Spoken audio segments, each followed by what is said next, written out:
کسی حد تک انہوں نے اس کو کمپلیٹ بھی کیا ہے، لیکن یہ ظاہر ہے ایک آفات ہے اللہ کی طرف سے۔ آپ نے بڑی خوبصورت بات کی اپنے پروگرام کے سٹارٹ میں کہ اللہ کی طرف سے جب مشکلات آتی ہیں تو ان کا فیس اور سامنا کرنا پڑتا ہے، لیکن اس میں ہماری جو بدبختی یہ ہے کہ ہم ساری باتیں جو ہیں وہ اللہ تعالیٰ کی ذات پہ چھوڑ دیتے ہیں، اور جو ہمارے اپنے کام ہوتے ہیں ہم ان کو نہیں کرتے۔ حکومتی سطح پر جس طرح سے صوبے کے اندر تعمیر و ترقی ہونی چاہیے تھی، جس طرح آپ نے عرض کیا اور راج صاحب نے بھی اس کو انڈورس کیا کہ جی ہماری جو وہاں پہ کوتاہی ہے، صوبائی حکومت ہے جو اس کی کوتاہی ہے، بالکل یہ بات جو ہے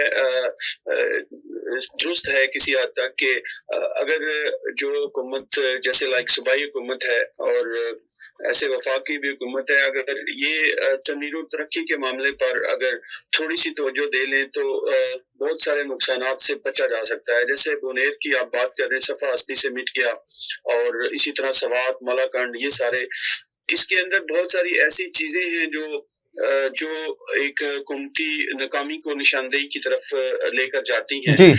جیسے دیکھیں آپ کے جی مائننگز جتنی بھی ہمارے DKPK کے اندر ہو رہی ہے، مائننگ کے لائسنس جو ہے وہ حکومت صوبائی حکومت جو ہے وہ ان کو جاری کرتی ہے۔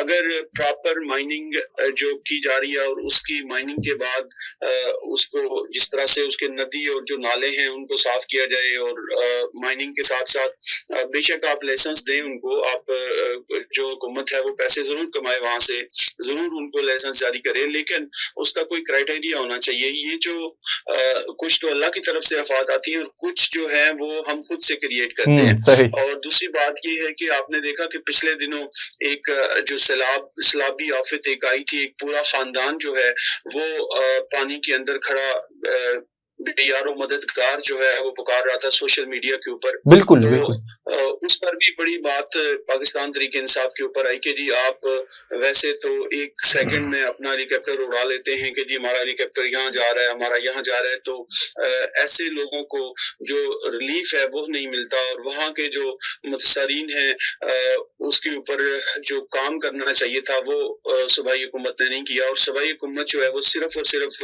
میں سمجھتا ہوں کہ ٹک ٹاک کے اوپر اپنی حکومت کو قائم کیے ہوئے ہے۔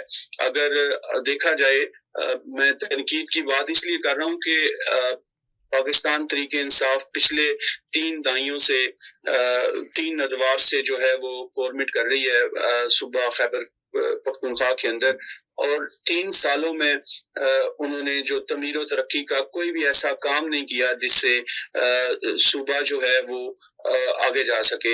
آپ اس کی نسبت اگر دیکھیں کہ پنجاب ہے، ہمارے جو CM صاحبہ ہیں مریم صاحبہ، انہوں نے وہاں پر پنجاب کو بنانے اور سنوارنے میں کتنا کام کیا ہے۔ تو وزیر اعلیٰ KPK جو ہیں ان کو چاہیے کہ اس پہ اقدامات کریں، اور فوری طور پر یہ جو ابھی سیلابی کفیت ہے اور جو یہ آفت جو ہے ابھی KPK کے اوپر ہے، اس کے اوپر ان کو کام کرنا چاہیے۔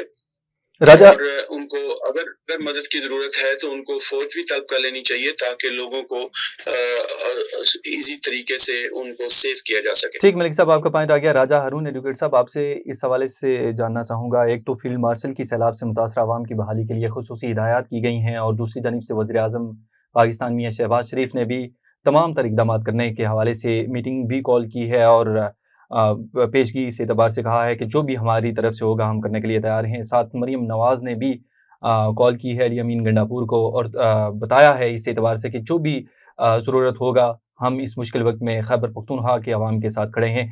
اس اعتبار سے میں آپ سے پوچھنا چاہوں گا، جس طرح کی سچویشن اختیار کی جاتی ہے صوبائی حکومت کی، خاص کر کے یہ صرف ایک خیبر پختونخوا کے حوالے سے بات نہیں کر رہے بلکہ پورے پاکستان میں ہی پہلے تو سچویشن ایسی ہوتی ہے کہ آپ ندی نالوں کے پاس وہاں پہ لوگوں کو گھر بنانے کے لیے اجازت دے دیتے ہیں، بڑے بڑے ہوٹلز۔ اس سے پہلے یہ کلائمیٹ چینج کی وجہ سے اب پوری دنیا میں اور خاص کر کے پاکستان اور جو ڈیولپنگ کنٹریز کے اعتبار سے بتایا جائے تو ان کو بہت زیادہ ایفیکٹ ہو رہا ہے۔ کیا سمجھتے ہیں کہ صوبائی حکومت اس حوالے سے کوئی اقدامات اٹھائے گی تاکہ لوگ ندی نالوں کے قریب، دریاؤں کے قریب اپنے گھر نہ بنائیں، کوئی بستیاں نہ بنائیں، بڑے بڑے ہوٹلز نہ بنائیں، جس کی وجہ سے شدید نقصان ہوتا ہے؟ جی میں نے سب سے پہلے یہی بات کی کہ مطلب یہ کچھ جو ہوتے ہیں وہ گورنمنٹ کا کام ہوتا ہے، اور وہ گورنمنٹ کو ان چیزوں سے روکنا چاہیے جو فیوچر میں آپ کے لیے نقصان دہ ہوں۔ تو ابھی جو بات ہم کر رہے ہیں یہ ایک صوبے کی نہیں ہے، یہ پورے پاکستان کی ہے۔ میں آپ کو اسی طرح بتانا چاہوں کہ یہ تو سیلاب کی حد تک آپ نے بات کی کہ اس طرح جو ہے نا ندی نالوں کے کنارے یہ نہیں بننے چاہیے اور تجاوزات نہیں ہونی چاہیے۔ تو میرے بھائی ملک صاحب نے مریم نواز کا بھی حوالہ کیا کہ صوبے میں بڑی اچھے ان کی کارکردگی ابھی چل رہی ہے۔ تو یہی بات ہے کہ ان پیپل پارٹی اور نون لیگ کو گورنمنٹ جو دور حکومت ان کا رہا ہے تقریباً جو ہے نا 2 تہائی سے زیادہ رہا ہے ان کا۔ 78 ایئرز ہمیں ہوئے ہیں آزاد ہوئے، تو 2 تہائی سے مطلب عرصے سے زیادہ اپنا ٹینیور جن لوگوں نے گزارا، جن لوگوں نے ساری گورنمنٹس کی، صوبوں میں کی، فیڈرل میں کی، ہر جگہ ان کی گورنمنٹ رہتی تھی، تو ان لوگوں نے ہی بنیاد رکھی۔ اب ہمارے 3 سال کے اس ٹینیور کو اور دوسرے ٹینیور کو اگر مطلب ہمارے کے پی کے میں ہے یا تیسرا ہے تو اس کو یہ تنقید نہیں کر سکتے، کیونکہ اصل جو مرض ہوتا ہے وہ جڑ ہوتی ہے۔ جب جڑ وہ تناور درخت بن جاتا ہے تو اس کے لیے آپ کے کافی مشکلات ہوتی ہیں۔ جیسے ابھی پنجاب نے انہوں نے اور کافی سارے آپریشن سٹارٹ کیے ہوئے تجاوزات کے خلاف، تو اس میں مارا کون جا رہا ہے؟ غریب آدمی مارا جا رہا ہے۔ غریب عوام جو ہے بیچاروں نے جمع پونجی اپنے اکٹھے کر کے کچھ اپنے گھر بنائے، کسی نے کوئی بلڈنگ بنائی ہے، جس طرح بھی کیا ہے، اب ان کو 40 سال بعد، 30 سال بعد، 50 سال بعد آ کے پتہ چل رہا ہے جی یہ ایلیگل ہے۔ تو یہ اس کا جو ہرجانہ ہے اور یہ کون کرے گا؟ رائے صاحب اس حوالے سے بھی کہیے گا، کیا اس سچویشن میں اگر الیکشن دوبارہ سے ہوتے ہیں تو کیا P T I Khyber Pakhtunkhwa میں الیکشن دوبارہ ون کر سکتی ہے؟ دیکھیں آپ کا اگر کہیں کہ کارکردگی کے اوپر، تو دوسرے تو ہمارا کے پی کے اوپر ماشاءاللہ سے ہر چیز جو ہے نا ایکوریٹ جا رہی ہے۔ وہاں پہ کوئی ایسا ہمیں مسئلہ نہیں ہے کہ دوبارہ سے ہم گورنمنٹ نہیں کر سکیں گے، بلکہ ہم اس سے زیادہ تعداد میں جو ہے نا اپنے لوگ اسمبلی میں لے کے آئیں گے۔ جو موجودہ پوزیشن ہے، طریقہ ہو، کوئی اقدامات ہوں جس سے جو ہے نا ہمارے نقصانات کم سے کم ہوں، اور اللہ تعالیٰ ہم سب کو جو ہے نا مل کے اس قوم کو اور پورے پاکستان کو جو ہے نا اکٹھا ہونے کی توفیق دے۔ اور ایسے معاملات میں میں سمجھتا ہوں سیاست نہیں کرنی چاہیے۔ یہ پورے ملک کا ایک معاملہ ہے، یہ پورے پاکستان کا ایک مسئلہ ہے، یہ پوری قوم کا ایک مسئلہ ہے۔ صحیح، اس میں کوئی پارٹی نہیں ہے، کوئی ادارہ، کوئی کچھ نہیں ہے۔ آپ کا پوائنٹ آ گیا۔ ملک مہربان صاحب، میں آپ کی جانب آؤں گا اور آپ سے، کیونکہ پولیٹیکل جو ڈسکشن ہے وہ بھی اس اعتبار سے ضروری ہے کیونکہ ہمارا کرنٹ افیئر کا پروگرام ہے، میں ایک تو آپ سے اس حوالے سے پوچھوں گا کیا چاہتے ہیں ملک صاحب آپ اسپیشلی طور پر، کیونکہ نیشنل اسمبلی سے آپ نے اپوزیشن ساری اڑا دی، آپ نے سب کو نااہل کر دیا، کیا آپ اکیلے ایسے ہی حکومت کرنا چاہتے ہیں ساری قانون سازی خود ہی کر کے؟ تو کیا دکھانا چاہتے ہیں؟ اگر فوراً سے الیکشن ہوتے ہیں تو آپ یہ سمجھ رہے ہیں کہ پی ٹی آئی اور دیگر جو اپوزیشن ہے اسے باہر کیا جائے؟ جی تھینک یو راج صاحب۔ پہلی بات تو یہ ہے کہ آپ نے یہ کہا کہ آپ نے ساری پوزیشن کو اڑا دیا ہے، ایسی بات تو بالکل نہیں ہے۔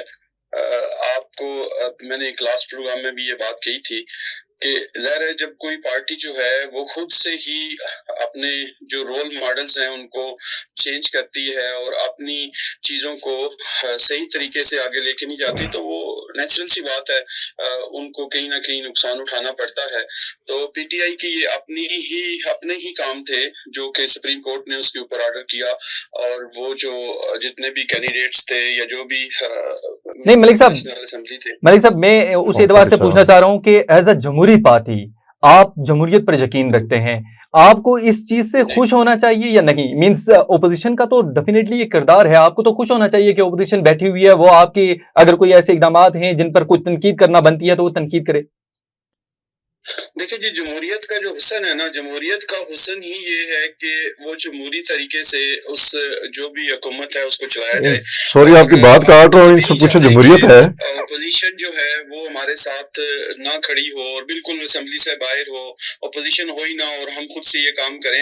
ہم چاہتے ہیں کہ جو اپوزیشن ہے وہ بھی اور جو حکومتی ہماری پارٹی ہے وہ بھی مل کر اس قوم کو آگے لے کر جائیں، اس ملک پاکستان کو آگے لے کر جائیں۔ آج پاکستان جہاں کھڑا ہے، آپ دیکھتے ہیں کہ پاکستان کی جو تعمیر و ترقی ہے اس کو اگر آپ دیکھیں تو اس ٹائم پوری دنیا کے اندر پاکستان کا جو ہے وہ نام ہے، پاکستان کا ڈنکا بج رہا ہے۔ آپ نے دیکھا کہ یہی جو امریکہ تھا اور یہ ایک ٹائم پہ اس کی یہ سچویشن تھی کہ پاکستان کا نام سننا یہ پسند نہیں کرتا تھا، آج وہ اپنی ہر نیوز کے اندر ان کا جو پریزیڈنٹ ہے وہ اس پہ پاکستان کا نام لیتا ہے، پاکستان کی تعریف کرتا ہے۔ تو پاکستان جو ہے ابھی اس ٹائم رن وے سے فلائی کر چکا ہے، اور انٹرنیشنل سطح پر اگر پاکستان کو دیکھا جائے تو پاکستان بہت اچھے کام کرتے ہوئے آگے جا رہا ہے۔ تو ہم کبھی نہیں چاہتے کہ جمہوریت جو ہے اس کا حسن کو خراب کریں، ہم نہیں چاہتے کہ اپوزیشن جو ہے وہ ہمارے ساتھ نہ بیٹھے، ہم چاہتے ہیں، میں تو بلکہ یہ چاہتا ہوں، میری پارٹی یہ چاہتی ہے، میرے قائدین یہ چاہتے ہیں کہ اپوزیشن کے ساتھ مل کر ہم اس ملک کو اور مزید آگے لے کر جائیں۔ راجہ صاحب، آپ نے کبھی ایسی سچویشن دیکھی کہ حکومت ہی بیٹھی ہو اسمبلی کے اندر، اپوزیشن باہر ہو؟ ایک تو اس حوالے سے آپ حوالہ دیجیے گا، دوسری جو سفارتی پالیسیز ہیں موجودہ حکومت کی، اور اسپیشلی طور پر فیلڈ مارشل عاصم منیر کی، ڈیفینیٹلی جس طرح کی چیزیں چل رہی ہیں بہت احسن انداز سے تمام تر چیزوں کو لے جایا جا رہا ہے، اسپیشلی طور پر اگر ڈسکس کیا جائے پہلگام جو واقعہ ہوا اس کے بعد کی جو سچویشن ہے پوری دنیا کے اندر، اسپیشلی طور پر اس چیز کو منوایا گیا کہ بھارت کو سفارتی تنہائی کا سامنا کرنا پڑا، اور ابھی بھی جس طرح کی سچویشن ہے بھارت کے اندر وہ بھی آپ دیکھ سکتے ہیں کہ اپوزیشن جس طرح تنقید کا نشانہ بنا رہی ہے، کیا یہ پاکستان کی کامیابیاں نہیں ہیں؟ جی، سب سے پہلے تو یہ ابھی ملک صاحب نے بات کی کہ جمہوریت کا جو ہے نا، تو اس پہ تھوڑا سا مجھے وہ بھی ہوا کہ ان کو بھی پتا، ہمیں بھی پتا ہے جو ہے نا جمہوریت کس طرح کی ہے۔ تو فارم 47 کے ذریعے پوری پارلیمنٹ کو جو ہے نا یرغمال بنایا ہوا ہے، اور جنہوں نے حکومت کرنی تھی پہلے تو ان کو اپوزیشن پہ بٹھایا، اب وہاں سے وہی آپ والی بات کہ ادھر سے بھی اب باہر کرنے لگ گئے۔ تو کہاں کی جمہوریت ہے، کہاں کا جو ہے نا یہ جس کو الیکشن ہم کہتے ہیں، پاکستان میں الیکشن ہوا 8 فروری کو، اس کا رزلٹ جو آیا ہے راتوں رات اس کو تبدیل کر دیا گیا، اور اکثریتی پارٹی کو پی ٹی آئی کو جو ہے نا ایک تو پہلے انتخابی نشان سے محروم کیا گیا، جب وہ آزاد امیدوار کے طور پہ، اور ایسے انتخابی نشان ملے جو مطلب وہم و گمان میں بھی نہیں سوچا جا سکتا تھا، تو اس کے اوپر جیت کے جب وہ لوگ پہنچنا چاہ رہے تھے، اسمبلی میں آ کے بیٹھے، رات کو رزلٹ کچھ اور ہوتا ہے، صبح 10,000 والے کو لاکھ بنا کے اور جو ہے پارلیمنٹ میں پہنچا دیا جاتا ہے۔ نون لیگ کے جتنے امیدوار تھے یا جو بھی پارٹیاں تھے جن کو جتوایا گیا ہے، اور جو اتنی مطلب میں کہتا ہوں تاریخ کی جو ہے نا تاریخی دھاندلی جو پاکستان میں اس الیکشن میں ہوئی ہے۔ اس سے پہلے بھی راج صاحب جو الیکشن ویسے ہوتے رہے، کیا ان پر آپ اعتماد کرتے ہیں؟ دیکھیں، یہ تو اس الیکشن میں نظام لگا ہوا ہے نا، میں تو یہ کہتا ہوں، اس سے پہلے تو ہم لوگوں کو اتنا مطلب شعور بھی اس طرح کا نہیں تھا، اور ان چیزوں کا علم ہی نہیں تھا۔ یہ تو ابھی پتہ چلا، ہم تو فارم 45 کے چکر میں لگے رہتے تھے پہلے جتنے بھی الیکشن ہوئے، ہمیں فارم 45 کی حد تک پتہ ہوتا تھا کہ یہ آپ نے جو پولنگ اسٹیشن سے لینا ہے اور یہ جا کے جو ہے نا آپ نے جمع کروانا ہے۔ تو ابھی جا کے یہ پتہ چلا ہے کہ اس طرح بھی ہو سکتا ہے اور اس طرح بھی گورنمنٹ بن سکتی ہے۔ اچھا راجہ صاحب، کیا پی ٹی آئی سفارتی کامیابیوں کے حوالے سے حکومت کی جو پالیسیز ہیں اس سے مطمئن ہے؟ دیکھیں، سفارتی جو کامیابیاں ہیں یا جس طرح بھی ہے، یہ ایک اس ٹائم ہمارے ملک کے پاکستان کی بہت سخت ضرورت ہے۔ آپ اگر سفارتی اپنے تعلقات بہتر نہیں کریں گے ان کے ساتھ، جس طرح آپ نے بتایا کہ جس طرح ہمارا یہ پیچھے جنگ ہوئی انڈیا کے ساتھ، اور اس میں ہم نے اپنا لوہا منوایا کہ ایز اے قوم، ایز اے جتنے بھی ہم لوگ ہیں اس قوم کے، وہ ہم جو ہے نا اپنا حق لینا جانتے ہیں، اور جب کوئی ہم پہ حملہ کرے گا تو اس کا جو ہے نا جواب جو ہے وہ ان کو نظر آ گیا ہے۔ پوری دنیا اس ٹائم جو ہے نا پاکستان کے اوپر فخر کر رہی ہے، اس کے اوپر تو کوئی دوسری رائے ہے ہی نہیں۔ پی ٹی آئی کوئی آنے والے دنوں میں احتجاج کر رہی ہے؟ پی ٹی آئی کا دیکھیں، ہمارا احتجاج کیا، احتجاج کس کے اوپر ہے؟ بات تو پہلے یہ بتائیں نا، ہمارا احتجاج یہ ہے کہ جو لا قانونیت ہے، یہ جو نا انصافی ہے، یہ جو آپ نے سارا کچھ ایک ڈبے میں بند کر کے اور سارے فیصلے اس کے اندر کیے جا رہے ہیں، یہ غلط ہو رہا ہے۔ بھائی صاحب، آپ یہ 1 مہینے کی جیل کاٹ کے آئے ہیں، آپ کے اوپر کیا الزام تھا؟ جی، میرے اوپر بھی یہ الزام تھا کہ میں دہشت گرد تھا، میں نے دہشت گردی کی ہے۔ میں احتجاج میں جو ہے نا وہ گیا ہوں، اور وہاں پہ جو ہے نا میں نے بہت زیادہ دہشت گردی، پتہ نہیں میرے سے بم برآمد ہوئے ہیں، کیا ہوا ہے، تو وہ ATA کا جو ہے نا میرے اوپر پرچہ ہے۔ اچھا ملک صاحب، میں آپ کی طرف آؤں گا۔ ملک صاحب، اس حوالے سے بتائیے گا کہ ملک میں ایک ہفتے کے دوران مہنگائی کی شرح میں 0.31% اضافہ ہوا ہے۔ عام آدمی کے لیے کیا یہی پالیسیز ہوں گی تو عام آدمی کیسے سروائیو کرے گا؟ کیونکہ جو دیہڑی دار ہے اس کے لیے تو بہت مشکلات ہیں، اور اگر اس اعتبار سے بات کی جائے، جب تک حکومت ان چیزوں پر اقدامات نہیں اٹھائے گی، اپوزیشن کو بھی آپ نے باہر نکال دیا، اپوزیشن اس سے پہلے بھی بات تو کرتی نہیں تھی، لیکن آپ اگر اسی طرح کی پالیسیز بنائیں گے تو پھر آپ کے لیے بھی تو مشکل ہوگی۔ جی، آپ مہنگائی کی بات کر رہے ہیں، بالکل۔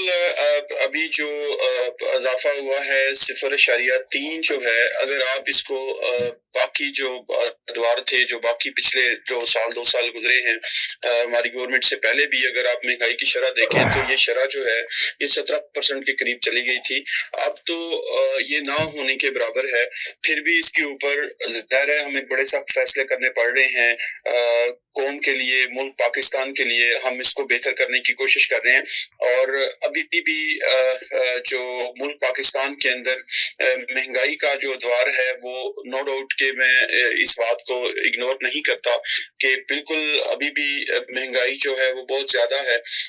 اس کے اوپر ہماری جو پالیسیز ہیں آپ کے سامنے آئیں گے کچھ عرصے بعد، اور حکومت جو ہے وہ اس کے اوپر بہت زیادہ توجہ کے ساتھ کام کر رہی ہے.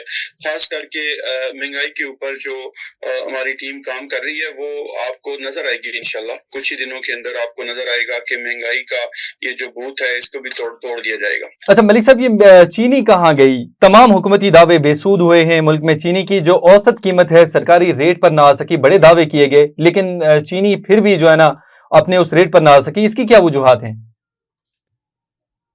جی بالکل، یہ بات بالکل آپ کی درست ہے کہ چینی مافیا جو ہے وہ ہر دور میں ایکٹیو ہوتا ہے، ہر گورنمنٹ میں ایکٹیو ہوتا ہے. یہ ایک بہت بڑا مافیا ہے چینی مافیا جو ہے. تو عوام کو کیا پیغام دیں گے ملک صاحب؟ عوام کو کیا پیغام دیں گے؟ کیا چینی کھانا چھوڑ دیں؟ دیگر بھی تو ظاہر ہے چیزیں ہیں، اس اعتبار سے آپ کہیے گا ڈیفینیٹلی عوام کے لیے کوئی پیغام اسپیشلی چھوڑنا چاہیں. دیکھیں چینی کی جو بات ہے بالکل آپ صحیح کہہ رہے ہیں کہ چینی مافیا نے اس کو ورگلایا ہے، حکومت پاکستان کو ورگلایا ہے. انہوں نے جب اپنا این او سی لیا تھا ایکسپورٹ کے لیے تو صحیح فگرز جو ہیں وہ انہوں نے حکومت پاکستان کو نہیں دی تھی. اب اس کے اوپر اس کے خلاف کریک ڈاؤن جو ہے وہ جاری ہے. آج جو چینی کی قیمت ہے وہ 168 جو سرکاری ریٹ ہے اس کے اوپر لوگوں کو مل رہی ہے. لیکن چونکہ جب ایسا معاملہ آ جاتا ہے، جب ایک دفعہ کسی بھی چیز کی شارٹیج ہو جاتی ہے تو اس شارٹیج کو پوری عوام تک ایک دفعہ جب بات پھیل جاتی ہے تو اس کو نیچے لانا تھوڑا سا مشکل ہو جاتا ہے. اور اس کے اوپر حکومت پاکستان جو ہے اس نے کام کیا ہے، کریک ڈاؤن کیا ہے. جتنے بھی جو شوگر مافیا تھے جنہوں نے بلیک میں چینی کو ہولڈ کیا ہوا تھا یا ریٹ کو بڑھا کے رکھا تھا، اس کے اوپر ہمارے جتنے بھی اضلاع کے ڈی سیز ہیں انہوں نے اس کے اوپر کام کیا ہے. اور آج کے ریٹ میں چینی جو ہے وہ ڈی سی ریٹ کے اوپر 168 جو اس کا پرانا ریٹ تھا اس کے اوپر مل رہی ہے.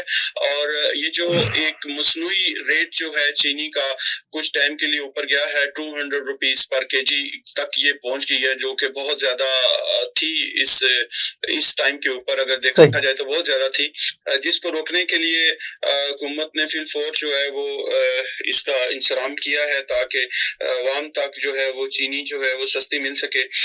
اب اس کے اوپر حکومت جو ہے وہ بڑی سنجیدگی سے جو چینی مافیا ہے اس کے اوپر کام کر رہی ہے کہ نیکسٹ ٹائم جو ہے وہ ایسا نہ ہو کہ کوئی چیز شارٹ ہو جائے اور حکومت کے اوپر یہ بات آ جاتی ہے کہ حکومت نے چینی کو مہنگا کر دیا. حالانکہ ایسا نہیں ہوتا. چینی جو ہے وہ چینی مافیا نے یہ جو رول ادا کیا ہے اس کے اوپر انشاءاللہ کریک ڈاؤن جاری ہے اور جاری رہے گا. رائے صاحب، آپ سے اس اعتبار سے کہوں گا کہ ایک تو جو احتجاج کے حوالے سے بات کی جا رہی ہے، ساتھ عمران خان کے بیٹے پاکستان آنا چاہتے ہیں، اور اگر وہ پاکستان آتے ہیں تو وہ کسی احتجاج میں شامل ہوں گے. آپ کے پاس کیا اطلاعات ہیں؟ اور دوسرا، کیا عمران خان کی آنے والے وقتوں میں کوئی رہائی ممکن ہے یا نہیں؟ جی سب سے پہلے تو یہی ہے کہ جو عمران خان صاحب کے بیٹے ہیں وہ پاکستان آنا چاہ رہے ہیں. وہ ظاہر اپنے والد ایک باپ اور بیٹوں کا رشتہ ہے. جی ابھی تو فی الحال یہی ہے کہ جسٹ ملاقات کے لیے جو ہے نا وہ اپنے، کیونکہ ان کو بہت سارے تحفظات ہیں، نہ ان کی فون پہ بات کرائی جا رہی ہے، نہ ان کا کوئی احوال. ابھی تو پریویس ڈیز میں کہا جا رہا ہے کہ 1 گھنٹے کی بات چیت کروائی ہے، لیکن اس سے پہلے بیچ میں کافی ٹائم جو ہے نا ان کو گیپ جو رہا ہے بیچ میں، تو اس طرح ان کو فیسیلیٹیٹ نہیں کیا جا رہا یہاں پاکستان کی گورنمنٹ کی طرف سے جس طرح ہونا چاہیے. جو ان کے رائٹس ہیں وہ ان کو نہیں دیے جا رہے، تو اس وجہ سے وہ پاکستان آنا چاہ رہے ہیں. وہ مطلب جو ہے نا اپنے والد کی، عمران خان صاحب کی جو ہے وہ صحت کے بھی یہاں کے دریافت کریں گے، ان کے جو فزیکلی جو دیکھیں گے وہ فٹ ہیں کس طرح ہے. الحمدللہ ہیں. تو خان صاحب ابھی تک ایک جو ہے نا جس طرح یہاں پہ تھے اسی طرح وہاں پہ بھی پورا امید ہیں. تو وہ یہ ظاہر آ کے تو خان صاحب سے اپنے ملاقات بھی کریں گے، کچھ ان کے اور معاملات بھی، اس کے بعد پھر آئیں گے یہاں پہ، پھر اس کے بعد جو ہے نا باقی آگے کا بتایا جا سکتا ہے. راجہ ہارون ایڈوکیٹ صاحب، آپ ہمارے اسٹوڈیوز میں تشریف لائے، آپ کا بہت بہت شکریہ. ملک مہربان علی صاحب، آپ نے ہمیں کال کے ذریعے جوائن کیا، آپ کا بھی بے حد شکریہ. ناظرین، پروگرام آپ نے دیکھا. فیڈ بیک لازمی دیجیے گا. اگلے پروگرام کے لیے دیجیے اجازت. اللہ نگہبان.